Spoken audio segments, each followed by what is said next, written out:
మనం పిల్లలకి I screening ఎప్పుడు చేయించాలి? సో ఇది రెగ్యులర్గా నాకు వచ్చే డౌట్ అండి, పేరెంట్స్ అడుగుతూ ఉంటారు. సో ఫస్ట్ ఐ చెకప్ పుట్టిన 1 ఇయర్కి, అంటే పుట్టిన ఫస్ట్ సంవత్సరంలోనే ఫస్ట్ ఐ చెకప్ చేయించడం చాలా important.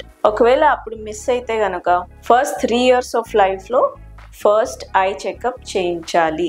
So this is very important, ఎందుకంటే చాలా మంది పిల్లలు డెవలప్మెంటల్ అనామలీస్తో పుడతారు.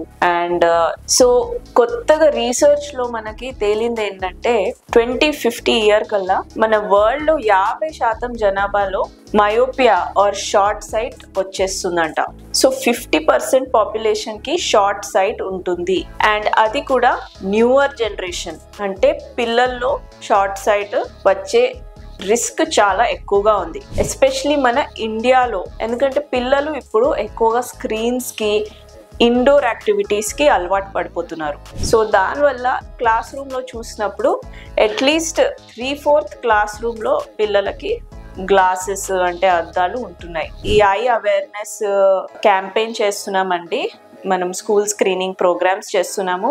సో ఈ ఐ స్క్రీనింగ్ లో మనకి షార్ట్ సైట్ మయోపియా స్క్రీనింగే కాకుండా మనకి కంట్లో డెవలప్మెంటల్ అనామలీస్ ఏమైనా ఉన్నాయా కూడా తెలుస్తుంది. ఫర్ ఎగ్జాంపుల్ మెల్లకన్ను ఉన్న పిల్లలు, రెటీనా ప్రాబ్లమ్స్ ఉన్న పిల్లలు, మోస్ట్ డేంజరస్ శుక్లాలు అంటే పీడియాట్రిక్ క్యాట్రాక్ట్స్, పుట్టుకతోటే కొంతమంది పిల్లలు శుక్లాలతో పుడతారు. సో ఇటువంటి ప్రాబ్లమ్స్ అనేవి మనము అర్లీగా డిటెక్ట్ చేయొచ్చు. పిల్లల్లో ఎంత అర్లీగా మనము ఇటువంటి ఐ ప్రాబ్లమ్స్ డిటెక్ట్ చేస్తే అంత అర్లీగా ట్రీట్మెంట్ స్టార్ట్ చేయవచ్చు. అండ్ సక్సెస్ రేట్ కూడా అర్లీ ట్రీట్మెంట్ ఇచ్చిన పిల్లలకి ఎక్కువగా ఉంటుంది. ఫాస్టర్ విజన్ రికవరీ, ఫాస్ట్గా చూపు అనేది రికవర్ అవుతుంది. సో డెఫినెట్గా ఐ స్క్రీనింగ్ చేయడం వెరీ ఇంపార్టెంట్ ఎర్లీ ఏజెస్లో, అది కూడా ఫస్ట్ 3 ఇయర్స్ ఆఫ్ లైఫ్ మ్యాండేటరీగా చేయించుకోండి.